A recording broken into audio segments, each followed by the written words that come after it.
¿Qué tal? Buenas noches, bienvenidos. Comenzamos ahora en 7 Televalencia. Llega el momento del análisis. Hoy lunes, tertulia de municipios, el municipalismo importantísimo como clave motor económica y política. Hoy dos alcaldes, dos alcaldesas de diferentes partidos políticos. Con ellos queremos pulsar la actualidad que nos afecta a todos. Les presento, es alcaldesa de su localidad, de Bétera, del Partido Popular, Elia Verdevillo. ¿Qué tal? Buenas tardes, buenas noches. Buenas noches. Y bienvenida. Gracias. Mucho que preguntarle. Estar aquí. Por parte de Compromís, es alcalde de Meliana.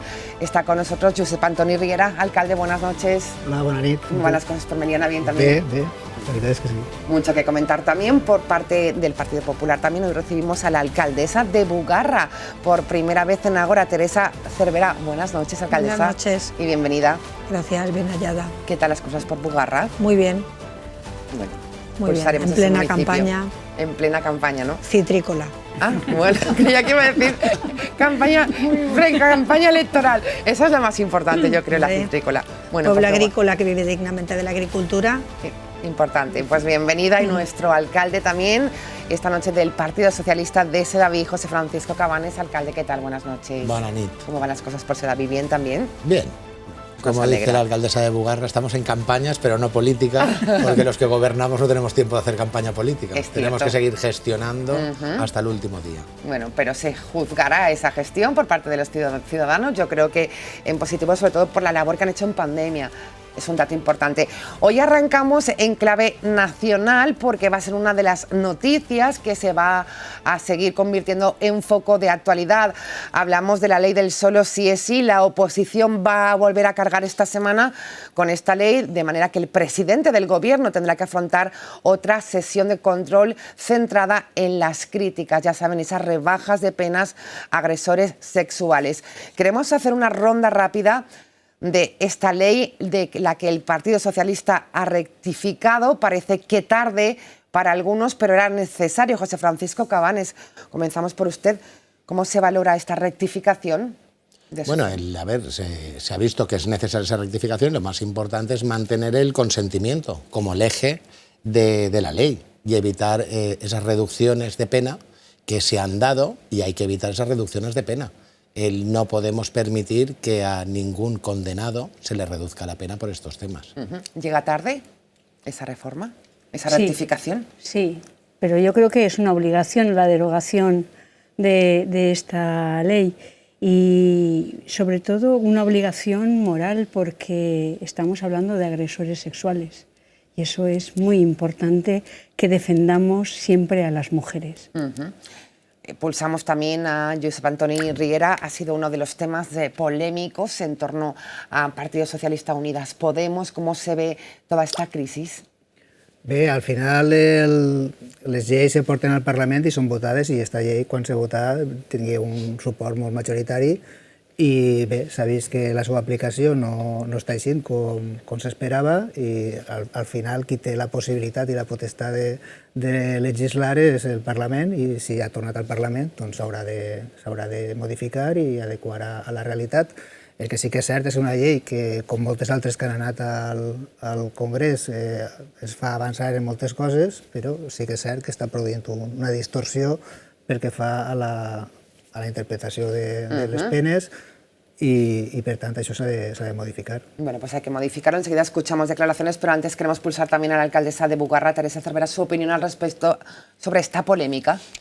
Da la sensación como que se ha hecho muy deprisa y corriendo para tener la ley.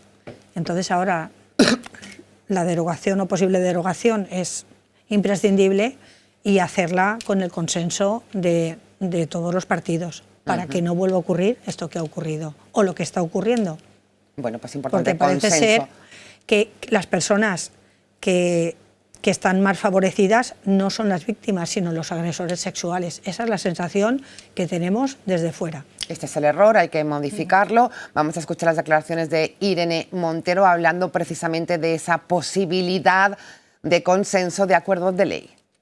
Creemos que hay que sentarse cuanto antes y que hay que alcanzar un acuerdo cuanto antes para poder dar una respuesta unitaria, integral, como gobierno, mientras tomemos la decisión política de mantener el consentimiento en el centro y, por tanto, de no volver al esquema de penas anterior, de que podamos seguir manteniendo en el centro el consentimiento y, por tanto, que no haya dos tipos de agresiones en función de si hay o no violencia o intimidación y que estemos, por tanto, penalizando a la mayoría de las víctimas que no pueden demostrar esa violencia o esa intimidación, va a haber muchas posibilidades para el acuerdo. Esto nunca ha sido un problema técnico, hay respuestas técnicas suficientes para llegar a un acuerdo. La diferencia que tenemos es profundamente política.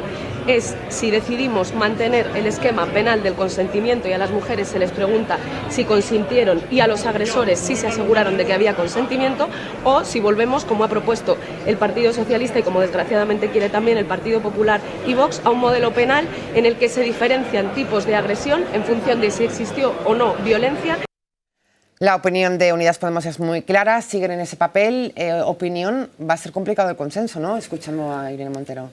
Bé, jo trobo que fins que no arriba el moment de la votació n'hi ha temps per a moltes coses. Jo no sé si serà consens o serà majoria, però vaja, entenc que el govern és qui té la possibilitat de portar aquest tema al Congrés el més consensuat possible i si no, els grups parlamentaris, que per això tenen la tasca parlamentària d'arribar a l'acord. Jo crec que en el punt en el que estem s'ha d'arribar a un acord i, per tant, és el que espere que se produïsca esta setmana. Debe haberlo ese acuerdo. Debe haber el acuerdo, pero también tenemos que tener en cuenta de que está creando una alarma social muy importante este tema y hay que ser consecuentes y hay que abordarlo y cuanto antes abordar este tema y llevar esa modificación de ley y que sea aprobada, o sea, porque creo que está muy claro, o sea, el consentimiento tiene que estar, pero lo que también tiene que haber es que no pueda haber ninguna reducción de pena de los que están condenados. Y eso es lo que se ha puesto y no hay más, o sea, que lleven ya, que se vote y ya pues que se destapen las cartas y que cada uno vote lo que crea o cree que debe de votar. Pero creo que es una cosa que todo el mundo está de acuerdo en que no puede haber ninguna reducción de pena. Así es, así lo decía precisamente María Jesús Montero sobre el solo es sí, esta polémica. La mejor forma de pedir disculpas, decía, es corregir el error.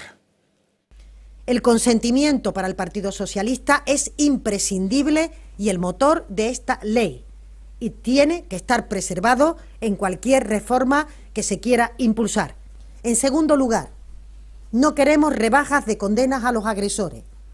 No queremos que se produzca lo que se viene observando con la aplicación de la ley, que en delitos muy graves se estaba produciendo rebaja de condena.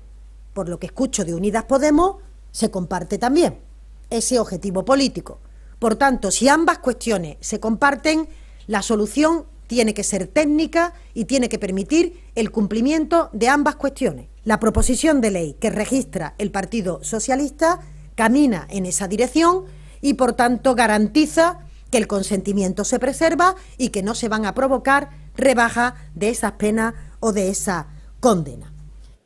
Bueno, pues era claro el mensaje de la ministra. Coincide un poco con lo que decía el alcalde, que hay un poco de alarma social, ¿no? Sí, pero una alarma social muy fundamentada, porque el ver el agresor sexual en la calle, esa rebaja de condena, aquí en la Comunidad Valenciana tenemos 55 personas que se han beneficiado, depredadores que se han beneficiado de esta ley, y eso es muy peligroso y eso es muy alarmante. Claro que se ha creado una alarma social, pero una alarma social fundamentada porque a las mujeres agredidas no se ven respaldadas, no se ven que están protegidas. Y eso es muy importante. Entonces, yo creo que la rebaja de las penas, eso es algo inmediato, que hay que hacerlo. No se puede rebajar la pena a los depredadores sexuales. Así se expresaba precisamente también el presidente del Partido Popular, Feijóo, hablando de que esta reforma de la ley llega muy tarde. ¿Por qué no dejan de señalarse entre ellos, asumen sus responsabilidades y se van a casa de una vez? Probablemente la pregunta es, ¿y por qué ahora? ¿Por qué ahora quieren reformarla? ¿Por qué tardaron 4 meses en reaccionar? ¿Por qué esperaron a que haya más de 500 agresores sexuales que se han beneficiado? ¿Por qué Sánchez nunca le mueven los principios ni hacer lo correcto? ¿Por qué Sánchez solo ha rectificado la ley cuando tiene las encuestas en la mano y parece ser que eso le baja aún más en sus perspectivas de voto? Alcaldesa de Bugarra, opinión al respecto de las declaraciones de Feijóo. Es cierto lo que dice nuestro presidente. En este momento, es mi opinión, en este momento vamos hacia unas elecciones. Entonces, vamos, corre que te... no, que improvisando, quizás, ¿sí? Porque es que esta ley ha sido como una ley de la improvisación. Es la sensación que tenemos.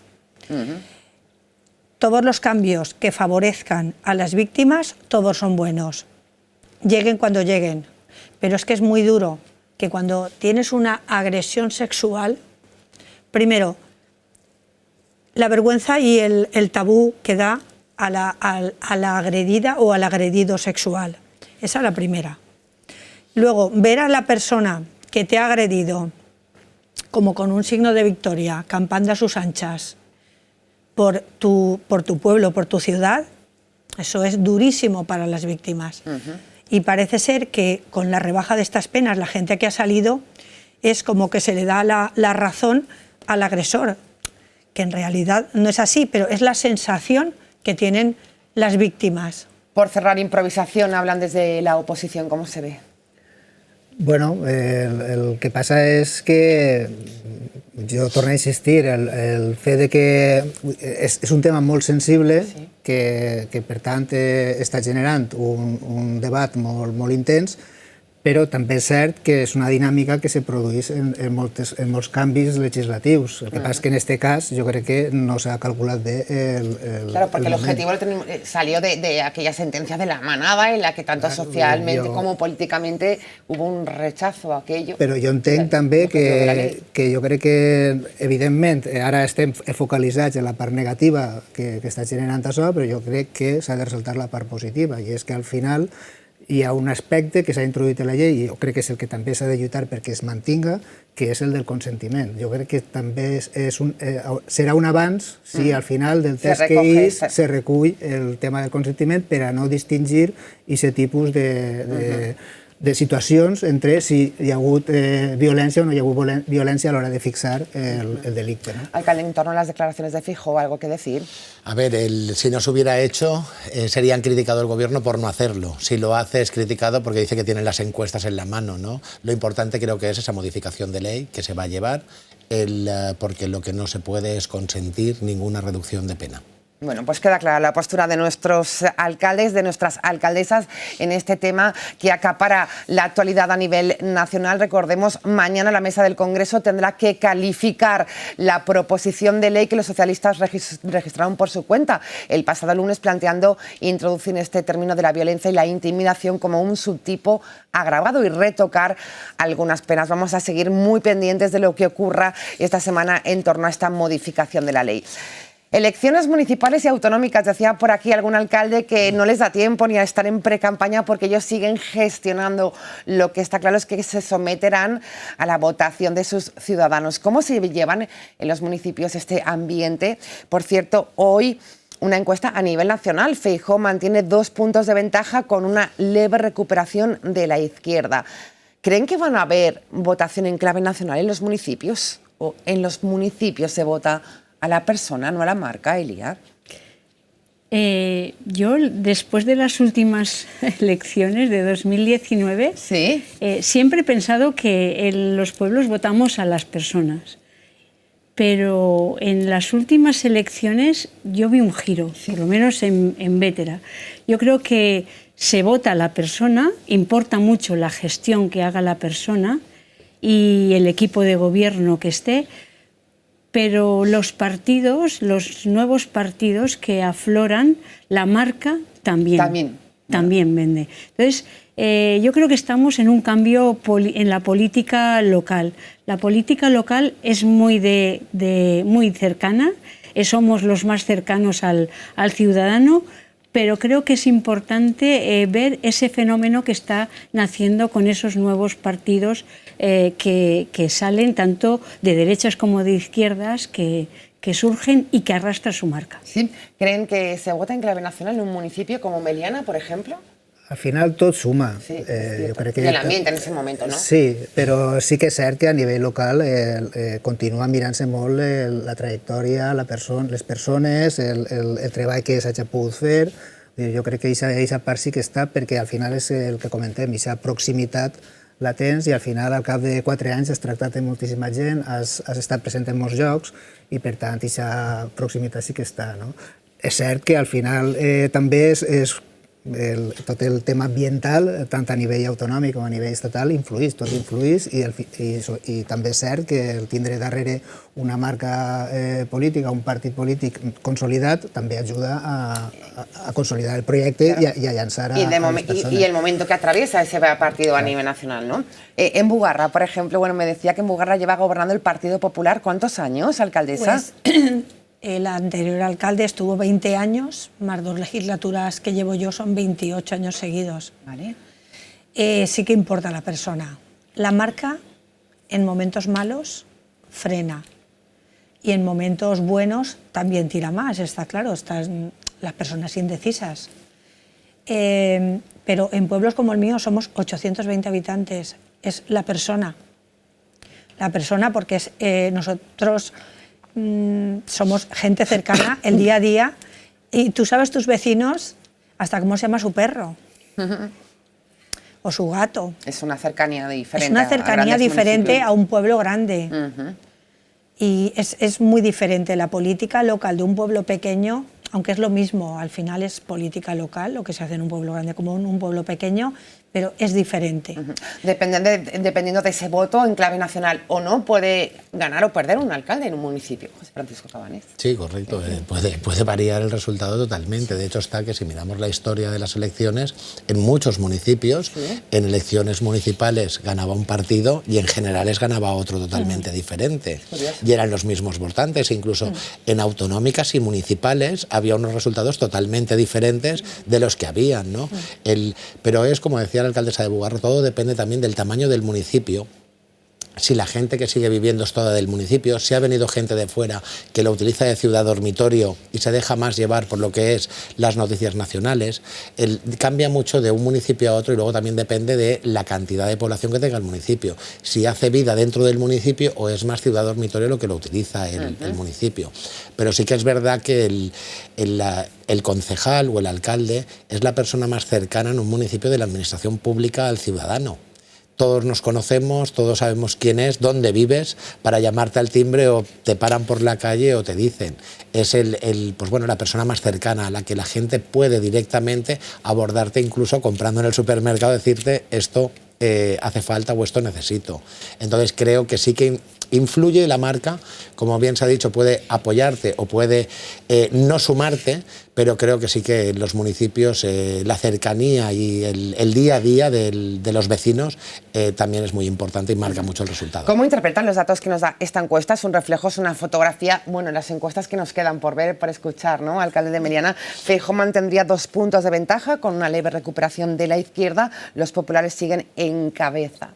¿Se observa de alguna manera estas encuestes? A veure, jo soc de Compromís i en Compromís les enquestes sempre ens han donat uns resultats inferiors als que després hem aconseguit. Jo crec que evidentment són un reflex d'un poc per on van les tendències, però jo crec que està tot molt...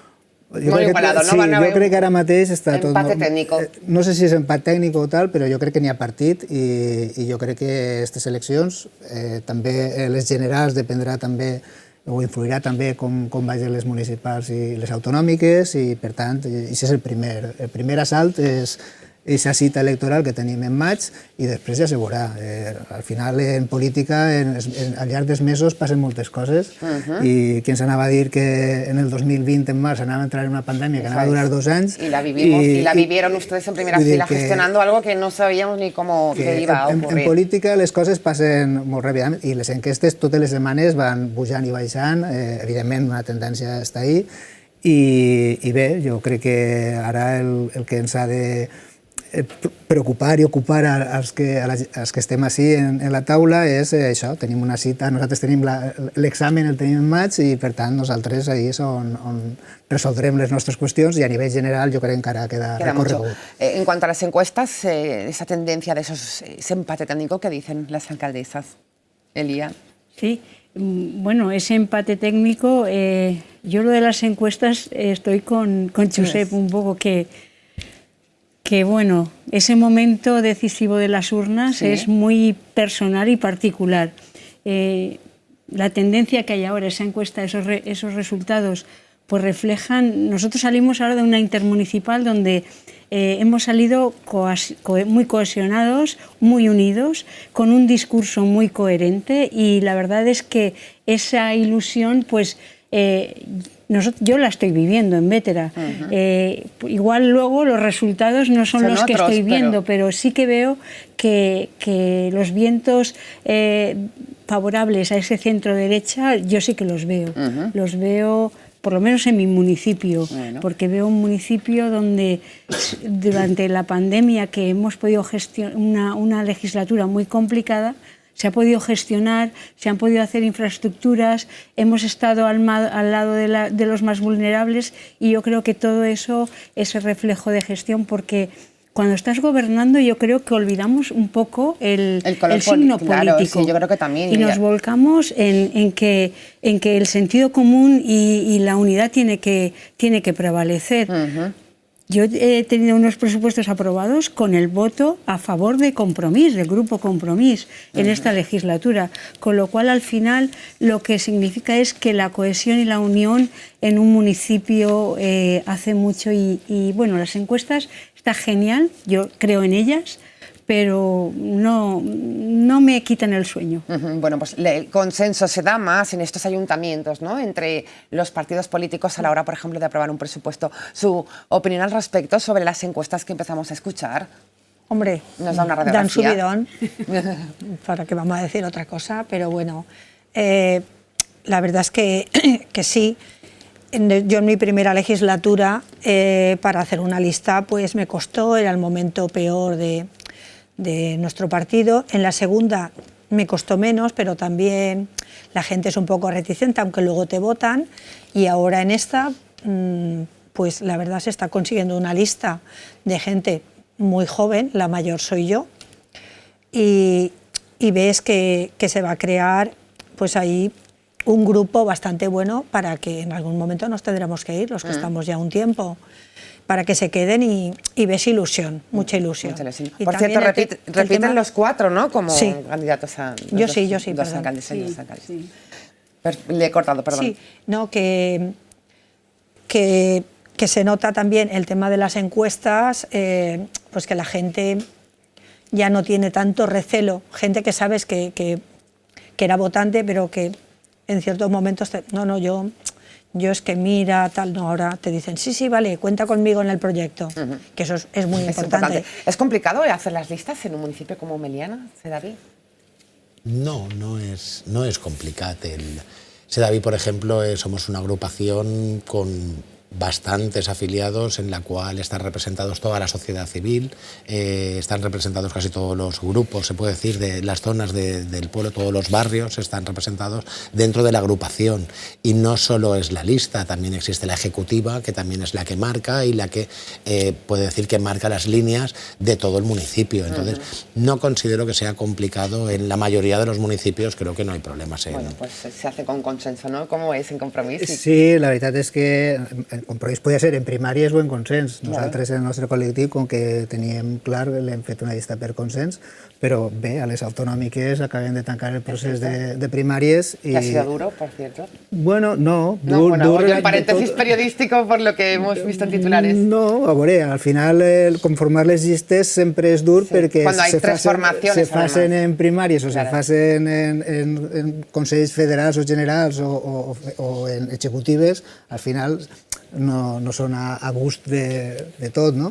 Però jo he estat molt actiu en el procés de primàries i estic molt satisfet en com ha eixit de cara a Compromís. Vull dir, crec que presentem unes candidatures molt potents, de gent molt preparada, molta experiència, i jo crec que bueno, al final ha participat. Hem mantingut un nivell de participació molt alt, igual que el 15 i el 19, i jo crec que això també és una de les nostres fortaleses. Sí. Bueno, pues importante el tema de listas, elecciones municipales y autonómicas. Quisiéramos también pulsar con nuestros alcaldes y alcaldesas el tema de la infrafinanciación. Y es que es uno de los temas que vamos a seguir escuchando probablemente en los próximos meses cuando llegan también elecciones municipales, autonómicas, llegarán las generales. ¿Qué deja de hacer un ayuntamiento como el de Meliana, como el de Sedaví, como el de Bétera, Bugarra, por esa infrafinanciación que padecemos los valencianos? A ver, yo creo que tenemos una infrafinanciación, es un hecho constatable, o sea, que eso está ahí. ¿Y qué hacemos? Pues intentar llegar, aunque no sean de nuestra competencia, en suplir todas las deficiencias que tenemos en las áreas de derechos sociales, de educación, de sanidad. En Bétera tenemos un problema flagrante con sanidad. Tenemos un municipio que necesitamos ese dispensario médico por la ampliación, porque además tenemos en afiliaciones de la Seguridad Social suficiente número para tener 2 más. Y no tenemos, solo tenemos el centro de salud. Ahora nos han denegado otra vez la ampliación que iban a hacer del centro de salud. Bétera, estuvimos en el Consejo de Salud la semana pasada y va a recibir 0 euros. Para infraestructuras sanitarias, con lo cual un pueblo con casi 28.000 habitantes, con un centro de salud colapsado, pues la verdad es que... Es complicado. Es también la parte sanitaria la más problemática, la peor que sale en esta de la infrafinanciación. Sí, lo que pasa es que nosotros somos 3 pueblos de nuestro centro de salud que está en Pedralba, y Bugarra y Gestalgar depende de Pedralba. Sí que hay días que tenemos pocas horas de médico porque la médico titular de Bugarra tiene que hacer horas en Gestalgar. Entonces, quien se ven más perjudicados son los vecinos de Bugarra, porque también faltan médicos en la Consellería de Sanidad y somos pueblos pequeños que tenemos médico hasta las 3 de la tarde. Y luego, si tienes alguna urgencia, tienes que ir o a Pedralba o al Hospital de Liria. Con lo cual hay unas carencias importantes también en el municipio y en la comarca. Sobre todo en la comarca. Sí, la sanidad a debate estos días, además, también. Sí, pero bueno, a ver, es que en que él ya trata el tema, ¿no? Pero si la pregunta era la financiación municipal, hablamos de un tema que es autonómico. Totalmente de acuerdo. No es municipal. No es competencia, pero bueno, al final no es competencia. Sí, pero no es competencia municipal. No. En las competencias municipales tenemos impropias las suficientes como para tener un debate que dure 10 días. Porque los ayuntamientos, por el mero hecho de ser la administración más cercana al ciudadano, él ya lo ha dicho, ¿no? Si nos vamos a la parte social, ¿cuántas competencias impropias hemos tenido que asumir los ayuntamientos? ¿Cuántas competencias impropias hemos tenido que asumir en educación? ¿Cuántas competencias impropias? Y ahora, en estos 2 años primeros de legislatura, debido a la pandemia, todas las competencias impropias que hemos tenido que adquirir, que además no sabíamos ni cómo hacerlo, ni cómo salir adelante, porque de repente, se ha comentado antes, el 13 de marzo a las 2 de la tarde nos comunican por un decreto, esta noche, a partir de las 12 de la noche esto hay, y a partir de ahí todos empezamos a hacer un máster de pandemia. La ciudadanía y nosotros, pero nosotros teníamos la responsabilidad de proteger a todos nuestros vecinos. Una responsabilidad que ha sido un peso grande para todos, que creo que a todos nos ha desgastado bastante esa responsabilidad de tener que asumir y tener que salir para adelante. Competencias impropias muchísimas, compra de mascarillas, geles, reunifica y reorganiza todo lo que era servicios sociales, porque tenías que ir prestando un servicio a esas personas que estaban solas. Esas llamadas telefónicas a toda la gente mayor que vivía sola, tenías que acercar medicamentos, tenías que acercar alimentación, era algo realmente esto. con una infrafinanciación que tenemos del Estado, con la comunidad autónoma, que también esta infrafinanciación se repercute en los municipios, porque los municipios tienen financiación de entes superiores. Si ya viene mal de arriba, al final el que lo paga siempre es el municipio. Cuando encima los municipios somos los que se puede decir que tenemos mejor las cuentas de todas las administraciones. Cuentas saneadas en estas casi todos tenemos deuda cero, la gran mayoría tenemos deuda cero, entonces tenemos las cuentas saneadas, pero llega un problema que esa infrafinanciación que ya se arrastra muchos años, realmente hay que atajar con ella porque los municipios llegará un momento que no podremos seguir soportando todos los servicios que prestamos. ¿Está de acuerdo por las caras que le veo al alcalde de Meliana con el argumento? Sí, a veure, hi ha dues qüestions. Una és el finançament estrictament a nivell, diguem-ne, de l'estructura de l'Estat, com arriba als ajuntaments, i s'està pendent, igual que està la revisió del finançament autonòmic, que en el cas dels valencians i les valencianes hi siguin perjudicats, sí que és cert que hi ha una reivindicació històrica del municipalisme de tindre un finançament per part també de l'Estat més beneficiós per a poder atendre les realitats quotidianes i directes que tenim davant de la ciutadania. Dit això, sí que és cert que jo que he estat governant en diversos moments, en els meus 20 anys com a regidor, sí que és cert que ara, per part de les administracions, tant de la Diputació, en el cas de la Diputació de València, com per part de la Generalitat, sí que els municipis estan més atesos. S'han introduït conceptes nous, com és el Fons de Cooperació Municipal, en el cas de la Diputació el Pla d'Inversions bianual, vull dir que això ens ha donat un cert oxigen als ajuntaments per a poder planificar les nostres actuacions i en això sí que jo crec que hem estat o estem una miqueta millor que hem estat en altres ocasions. Dit això també és cert que el fet que la Generalitat no estigui ben finançada provoca que hi hagi retards en els pagaments als ajuntaments de línies de subvencions que han sigut atorgades perquè s'han establit, però com que els diners no arriben, se retarda y afecta a los ayuntamientos también.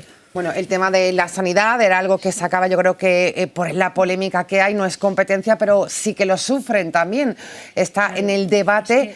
Yo sí que quería apuntar algo un poco. Por supuesto. Sí, a ver, sabemos la situación que hay a nivel de la comunidad, la financiación, però en Bétera jo vaig a defendre sempre els interessos de Bétera. Per què? Pues perquè durant molts anys, no mire ja la legislatura passada, no, mire les anteriors, durant molts anys estem patint uns problemes que és educació, sanitat i drets socials. Duguem 0 euros en aquestes 3 matèries en el municipi de Bétera. Entonces, clar, Josep i José, al final dius, què està passant? Què té Bétera?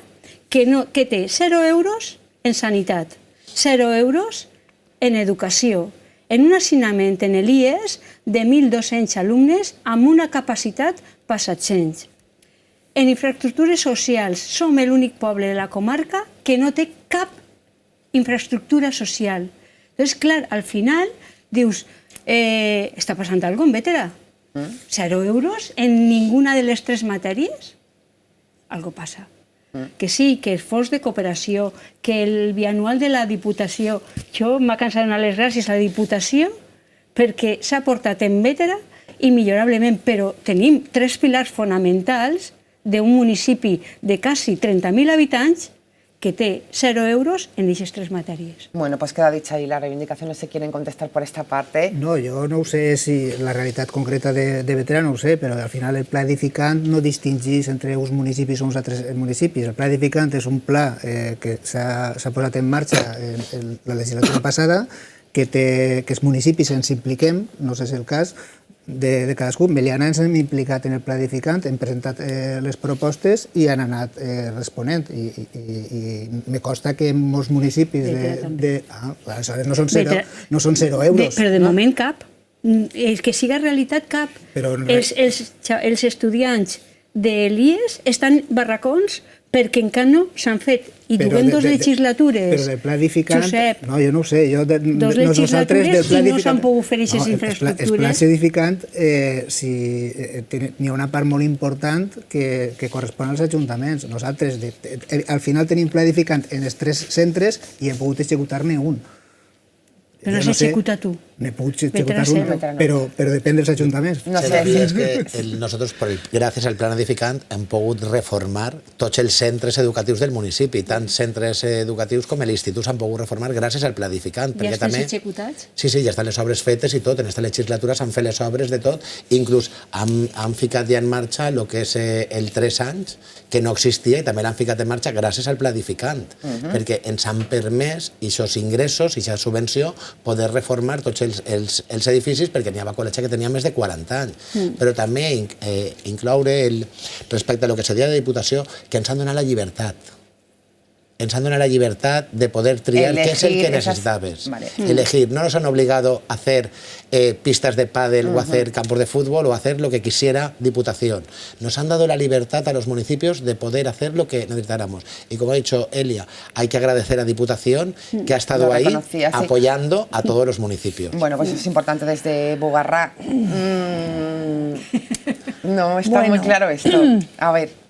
Bueno, no, quiero hablar bien, ¿eh? Quiero hablar bien de todo el mundo.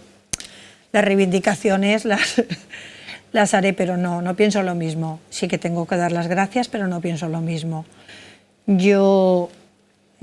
Bugarra ha tenido una gran suerte de tener una escuela infantil, lo que era antes una guardería, una escuela infantil de la Consellería, pero le costó a esta alcaldesa en la anterior legislatura ir cada 3 semanas a la Consellería y me sentaba en un sofá que hay arriba, en el primer piso, porque hay veces que no me recibían.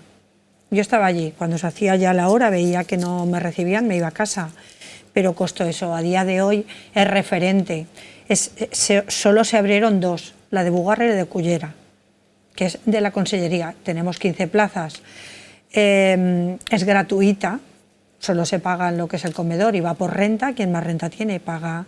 Se admiten alumnos también por renta, son primero las personas, o sea, los niños de Bugarra y luego los de los pueblos de alrededor. Es de la Consellería es con sus baremos quien decide en eso. Bugarra está muy agradecida porque se concilia. Bugarra tiene un 6%, entre un 6 y un 8% de paro. Tenemos muy poquito paro, ¿vale? Y era muy necesario. Ahora con el plan Conviure vamos a hacer una guardería para los mayores, el aula de respiro, como si fuese un centro de día, pero no va a ser un centro de día, va a ser un... la verdad el proyecto es muy importante y tal. Sin embargo, llevamos hemos presentado 2 veces en diferentes años un proyecto para la remodelación del polideportivo y todo lo que lleva ahí, necesitamos una accesibilidad porque está en una parte baja. Más, quizás. Nos lo han denegado las 2 veces. Bueno, entramos en la recta final, es la realidad, yo creo que la han reflejado muy bien sus alcaldes y alcaldesas de lo que viven con este tema. Minutos finales que vamos a dedicar a hacer una ronda final. Se nos quedaron muchos temas por hablar con ellos y con ellas, con los alcaldes y con las alcaldesas, pero no nos da para más. El tema de la despoblación nos dará para otro programa, especialmente pues, como un municipio como Bugarra, ¿no? Porque me imagino que hay preocupación al respecto de lo que está ocurriendo. Mensajes finales, José Francisco Cabanes, después de todo lo que hemos hablado, ¿cuál sería su mensaje final? El mensaje final sería, como ciudadano, agradecer a todos los alcaldes y alcaldesas y a todas las entidades el trabajo realizado durante la pandemia por todos y cada uno de sus habitantes y de sus municipios. Como alcalde sé que ha sido muy duro, pero creo que todos han dado la talla y han sabido estar en esos momentos tan difíciles, que creo que es lo que ha marcado esta legislatura. Gracias, alcaldesa David. Buenas noches. Su mensaje final sería muy rápido, alcaldesa. Mi mensaje, voy más en lo que dice el alcaldesa David. José. Momentos muy duros, porque de repente nos dicen tienes que estar en casa encerrado y la gente que te llama y dice necesitamos hacer algo para no estar, para estar mentalmente activos y se hizo. Bueno, pues gracias. Pusimos batas para todos los hospitales. Gracias, alcaldesa, que se nos acaba el tiempo. Buenas noches. Su mensaje sería... Bé, jo en la línia també fer un agraïment a totes, no només a les entitats i a les associacions que se van implicar molt com a teixit associatiu per part en aquesta situació complicada, sinó també al suport. Jo crec que al final les administracions en conjunt han fet pinya per a fer front a una problemàtica important i jo crec que això ha sigut molt positiu. Gracias, alcalde Beliana. Buenas noches. Y alcaldesa de Bétera, ¿cuál sería su mensaje final? Jo molt curtet demanaria més cohesió, més unió i sobretot molt de diàleg. Crec que és molt important. En sume, per supost, a les paraules de José i de Tere i de Josep en aquest agraïment per tots els alcaldes i alcaldesses de la comunitat valenciana. Crec que som una gran comunitat i n'hi ha que lluitar per aquesta unitat i aquesta solidaritat. Gracias, alcaldesa, también. Gracias, alcaldes, alcaldesas. Hemos estado muy a gusto, se nos quedaron muchos temas. Buenas noches a los 4. Mañana volvemos, como siempre, a la misma hora, ahora a las 9. Ahora llega el momento del análisis de la pluralidad y la objetividad. Buenas noches.